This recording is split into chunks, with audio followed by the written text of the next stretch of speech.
Hello दोस्तों, स्वागत है आप सभी का भूषण जैन एकेडमी में। दोस्तों, संधि प्रकरणम हम पढ़ रहे थे, जिसमें हम सभी ने बहुत सारे संधियों के बारे में बात कर ली, बहुत सारे संधियों के भेद पढ़ लिए। अब आज की क्लास में हम पढ़ने वाले हैं ये वृद्धि संधि क्या होती। आज की क्लास में हम देखेंगे कि ये वृद्धि संधि का अर्थ क्या है। ये स्वर संधि का ही एक भेद माना जाता है। अभी तक हमने जितनी संधियां पढ़ी वो सब स्वर संधि के अंदर ही आती है। तो स्वर संधि की चर्चा हम कर रहे थे। तो आज की वीडियो में देखते हैं कि ये वृद्धि संधि का अर्थ क्या है। तो चलिए स्टार्ट करते हैं। वृद्धि संधि, वृद्धि वृद्धि का अर्थ क्या होता है। हर जगह देखिए, हम व्याकरण शास्त्र में वृद्धि का अर्थ अलग होता है, साहित्य शास्त्र में वृद्धि का अर्थ अलग होता है। वृद्धि मतलब बढ़ना। बाहर हम देखते हैं तो वृद्धि का मतलब यहाँ वृद्धि हो गई, शेयर मार्केट में वृद्धि हो गई, यहाँ वृद्धि हो गई। तो वृद्धि का अर्थ होता है बढ़ना। पर यहाँ व्याकरण शास्त्र में वृद्धि का अर्थ क्या होता है, तो ये आज हमें पहले जानना है। तो देखिए यहाँ लिखा हुआ है वृद्धि संधि विधायक सूत्र। वृद्धि का मतलब क्या है, वृद्धि अर्थात व्याकरण शास्त्र में हमें क्या समझना। तो क्या कहा कि वृद्धि राजेच, वृद्धि राजेच इस सूत्र का अर्थ है यहाँ वृद्धि, माने ये वृद्धि होती है। तो कौन है वृद्धि, किसका नाम है वृद्धि। तो वृद्धि का अर्थ क्या है, देखना, वृद्धि र जो है र का विसर्ग हो जाएगा। र का विसर्ग होने के बाद वृद्धि ही आ निकलेगा इसमें से, आत द का त हो जाएगा, आत और ऐच ऐच। तो इसका मतलब क्या समझना है कि यहाँ से आत में से आ बाहर आएगा, और एच एच एक प्रत्याहार है जो यहाँ लिखा हुआ है। एच एक प्रत्याहार है जिसके अंदर कौन कौन से वर्ण आते हैं। ये प्रत्याहार मतलब हमें माहेश्वरी सूत्रों के अंदर जाना है। माहेश्वरी सूत्र में हमें देखना है कि एच के बीच में कौन कौन से वर्ण आते हैं। तो आई और औच, आई और औच, ये आई और च, इन बीच में कौन कौन से वर्ण आ गए। तो दो वर्ण इसके बीच में आते हैं, आई और औ, ये दो वर्ण इसके बीच में आ गए।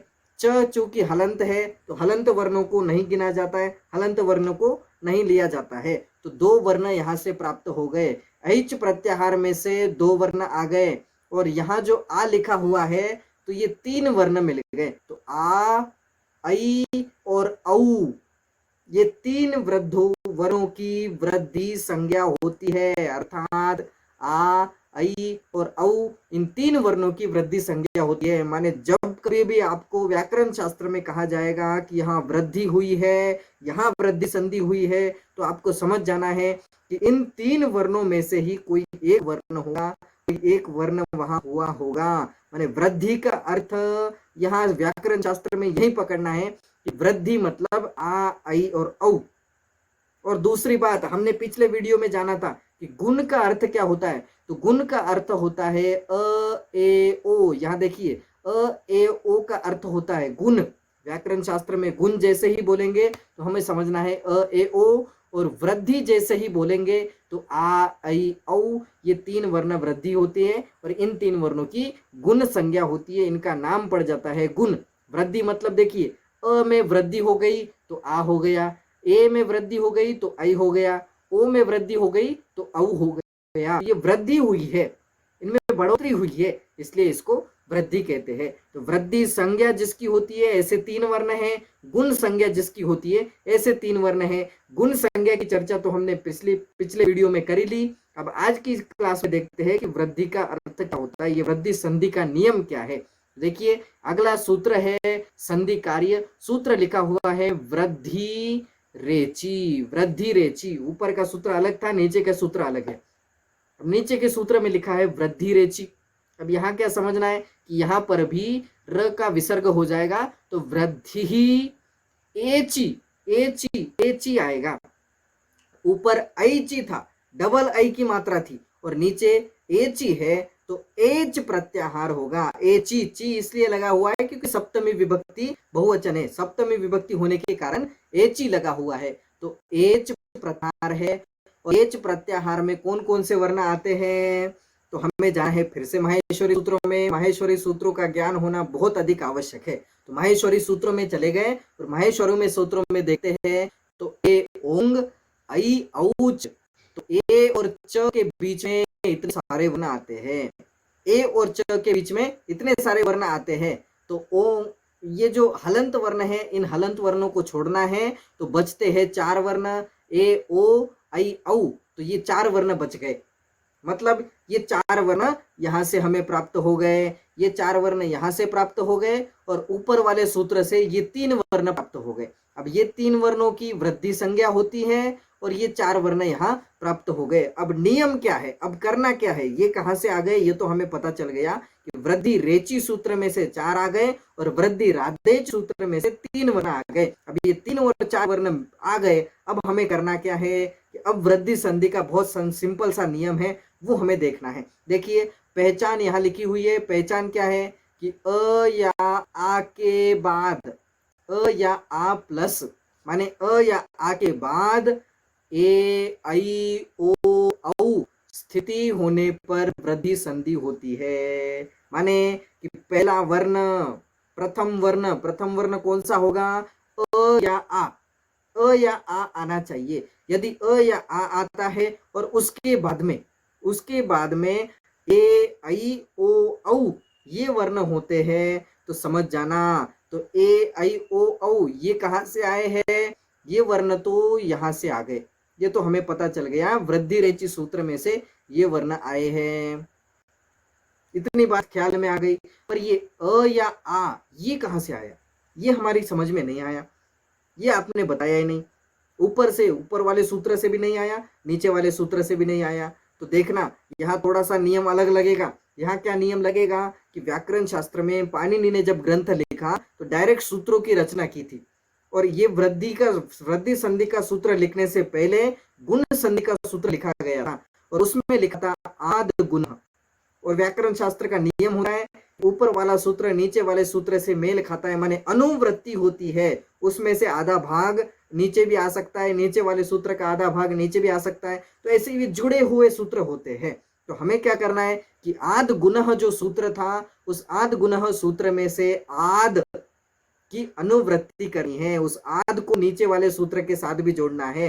तो आद का अर्थ होगा अ या आ के बाद। तो अ या आ ये कहां से आया कि गुण संधि में से आद गुणः था, उसमें से अ या आ गया। अब क्या करना है कि अ या आ गया, ए आई ओ औ ये भी आ गया। तो नियम क्या था कि अ या आ के बाद ए आई ओ औ होने पर वृद्धि हो जाएगी, वृद्धि संधि हो जाएगी। वृद्धि संधि हो जाएगी मतलब कि इन तीनों में से ही कोई ना कोई एक वर्ण हो जाएगा। ये वृद्धि संज्ञक वर्ण है, तो इन तीनों में से ही कोई ना कोई एक वर्ण हो जाएगा। अर्थात देखिए अब नीचे देखते हैं, हम थोड़ा सा और समझने की कोशिश करते हैं। अ या आ प्लस ए आई इज इक्वल टू आई हो जाएगा। मतलब अ या आ के बाद यदि ए और आई होता है, तो वृद्धि संज्ञक वर्णों में से कौन सा वर्ण हो जाएगा कि आई वर्ण हो जाएगा। आई ही क्यों हो जाएगा, ओ क्यों नहीं होगा, या आ क्यों नहीं होगा, तो इसके पीछे भी नियम है। क्या नियम है, अब थोड़ा समझने की कोशिश करना तो आपको समझ में आ जाएगा। हमें रट्टा नहीं मारना है, बस समझना है तो और क्लियर होगा। देखिए ये अ या आ के बाद मैंने लिखा है कंठ, माने कि अ या आ का उच्चारण स्थान, इसको हम कैसे उच्चारते हैं, अ तो कंठ से इसका उच्चारण किया जाता है। आपने उच्चारण स्थान पढ़े होंगे, अकुह विसर्जनीया नाम कंठ, तो कंठ से इसका उच्चारण स्थान होता है। और ए या आई, तो ए या आई का उच्चारण स्थान है कंठ तालु, माने इसका उच्चारण हम हमारे बॉडी से कहां से होता है, तो कंठ तालु से इसका उच्चारण होता है। तो हमें ये देखना था कि इसका कंठ है और इसका कंठ तालु है, तो इन दोनों से मिलता जुलता इन तीनों वर्णों में कौन सा ऐसा वर्ण था कि जो कंठ तालु से उत्पन्न होता हो। तो कंठ तालु से उत्पन्न होने वाला एक ही वर्ण था जो है आई। इसलिए यहाँ कंठ तालु से उत्पन्न होने वाला आई वर्ण होने के कारण अ या आ ए के बाद अ या आ, उसके बाद ए या आई आ जाए तो आई ही होगा, आई होगा, माने ये वृद्धि हो गई। ये पहला नियम हो गया।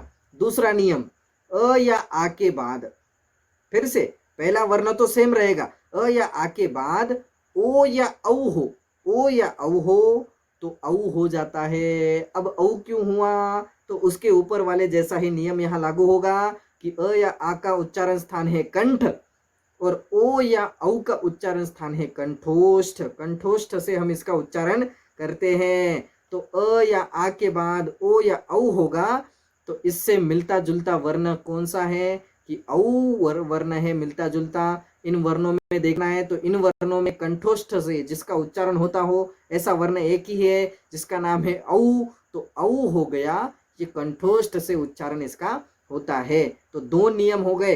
दो नियम कौन कौन से? पहला नियम, अ या आ के बाद ए या ऐ होगा तो ऐ हो जाएगा, माने वृद्धि हो जाएगी। ठीक। दूसरा नियम, अ या आ के बाद ओ या औ होगा तो औ हो जाएगा। ये दो नियम हो गए। अब अपवाद स्वरूप एक और तीसरा नियम है, इसका ज्यादा प्रयोग नहीं होता है, ये अपवाद स्वरूप है। हमें समझना है कि अ या आ के बाद, अ या आ के बाद यदि री वर्ण आ जाता है, री वर्ण आ जाता है, यहां बचा है आ, यहाँ क्या बचा है? आ बचा है। अब यहाँ क्या कह रहे हैं कि अ या आ के बाद यदि री वर्ण आ जाता है तो आर लग जाता है। ये आर तो कहां से आया? तो आ तो यहां से आ गया। और र कहां से आया? तो र तो उरन रपरह सूत्र आता है।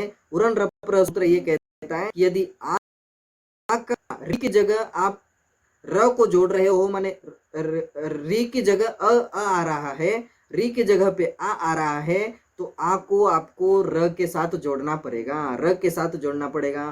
तो इसलिए जब कभी भी अ या आ के बाद री वर्ण आता है तो आर आदेश हो जाता है, आर आदेश हो जाएगा। तो आपको ये बात ख्याल में आ गई होगी। ये तीनों नियम आपको ध्यान में रखने हैं। ये वर्ण कहाँ कहाँ से आए ये भी मैंने बता दिया। इन सूत्रों को याद रखना है तो सूत्रों को याद रखते से ही आपका बहुत सारा काम आसान हो जाएगा। अब और थोड़ा इसको सिंपल करके देखते हैं, फिर उदाहरण समझ के हम और आगे बढ़ेंगे। देखिए इसको सिंपल सा किया है। पूर्व वर्ण, पर वर्ण और आदेश। पूर्व वर्ण माने दो शब्द हो गए, तो दो शब्दों में से हमें देखना है कि पहले शब्द का अंतिम वर्ण कौन सा है। पहले शब्द का अंतिम वर्ण वो वर्ण हो जाएगा पहला वर्ण। तो पहले वर्ण में सेम टू सेम सब जगह क्या होगा कि अ या आ होगा, अ या आ होगा, अ या आ होगा।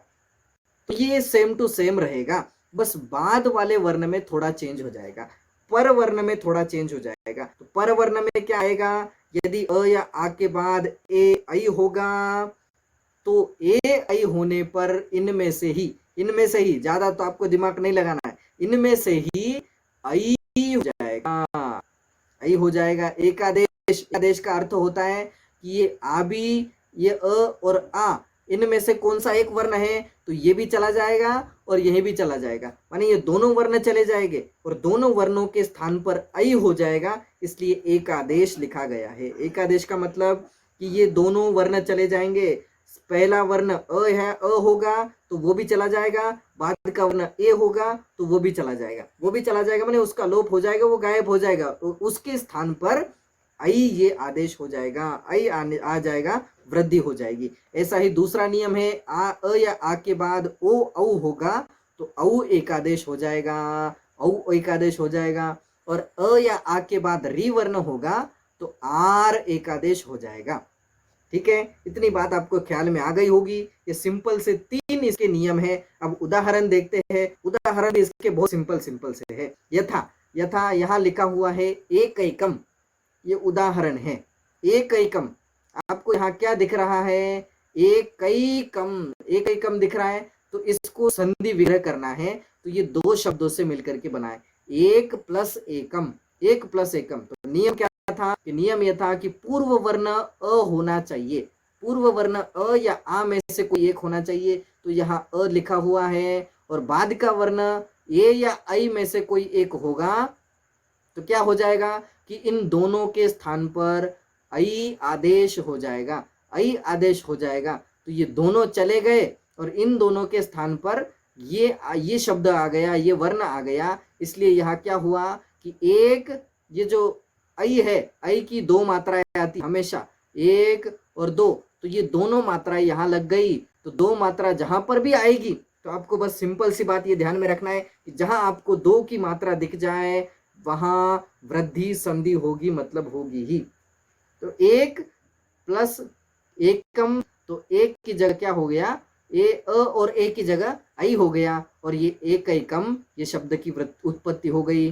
दूसरा उदाहरण है महाप्लैश ऐश्वर्य महेश्वर्य। यहाँ पर भी सेम समझना है, यहाँ पर भी डबल मात्रा आ रही है। तो महा में आ है, अंतिम वर्ण है, पूर्व वर्ण है आ और बाद का वर्ण है ऐ। तो ये ऐ है तो नियम ये था कि आ के बाद यदि ऐ आता है या ए आता है तो क्या हो जाएगा कि इन दोनों के स्थान पर ऐ आदेश हो जाएगा, ऐ एक आदेश हो जाएगा। क्या हो जाएगा? एक आदेश हो जाएगा। एक आदेश मतलब कि ये दोनों चले जाएंगे और ये एक आदेश हो जाएगा। तो ये महेश्वर्य ऐसे इस शब्द की उत्पत्ति हो जाएगी। तीसरा उदाहरण गंगा प्लस ओघ। अब यहाँ उदाहरण थोड़ा बदल गया। गंगौघ माने नियम यह था कि बाद का वर्ण अ या आ में से कोई होना चाहिए। तो अ या आ ये वर्ण आ रहा है, आ इसमें आ रहा है और ओ इसके बाद का वर्ण ओ आ रहा है। तो ये दोनों वर्ण आमने सामने आ गए। अब क्या होगा? ये दोनों वर्ण आमने सामने आ जाएंगे और इन दोनों वर्ण का लोप हो जाएगा और इन दोनों वर्णों के स्थान पर औ वर्ण की उत्पत्ति हो जाएगी, माने औ एकादेश हो जाएगा। ये एकादेश हो गया, इसलिए यहाँ क्या बना? गंगौघ। ये गंगौघ आ गया। यदि आपको ऐसा भी पूछा जा सकता है कि इसका करो, विग्रह करो, संधि विग्रह करो, तो क्या करना है? सिंपल सी बात ये देखनी है, डबल आई की मात्रा आ रही हो तो हमें समझना है वृद्धि संधि है। डबल औ की मात्रा आ रही हो तो वृद्धि संधि समझ जाना है और वहां से उसको जैसे हमने जोड़ा था वैसे ही उसका हमें विच्छेद करना है, वैसे उसको फिर से फाड़ देना है तो विग्रह हो जाएगा। देखिए अगला उदाहरण महौषधि। महौषधि का अर्थ महा प्लस औषधि, ये दो शब्दों से मिलकर के बना है। महा में आता है आ, औ में आता है औ। तो ये महा में अंतिम वर्ण है आ, इसलिए ये दोनों के स्थान पर औ ये वृद्धि हो जाएगी और महौषधि ही ये शब्द की उत्पत्ति हो जाएगी, ये शब्द बन जाएगा। और अंतिम उदाहरण है वसुधैव। वसुधैव ये उदाहरण भी वृद्धि संधि का है। तो इसमें भी धै लिखा हुआ है, डबल आई की मात्रा आ रही है। तो इधर देखना वसुधा प्लस एव, तो आ में धा में आता है, अंतिम में आ और ए में आता है ए, इसलिए इन दोनों के स्थान पर आई हो जाएगा और वसुधैव इस शब्द की उत्पत्ति हो जाएगी। तो ये बात आपको समझ में आ गई होगी, ये वृद्धि संधि का नियम आपके ख्याल में आ गया होगा। हमें रट्टा नहीं मारना है, हमें समझना है। समझ लोगे तो कभी जिंदगी में नहीं भूल पाओगे। तो इतनी बात मैं कह करके यही विराम लेता हूँ। यदि आपको ये वीडियो अच्छा लगा हो तो जरूर इसको लाइक करना, शेयर करना। धन्यवाद।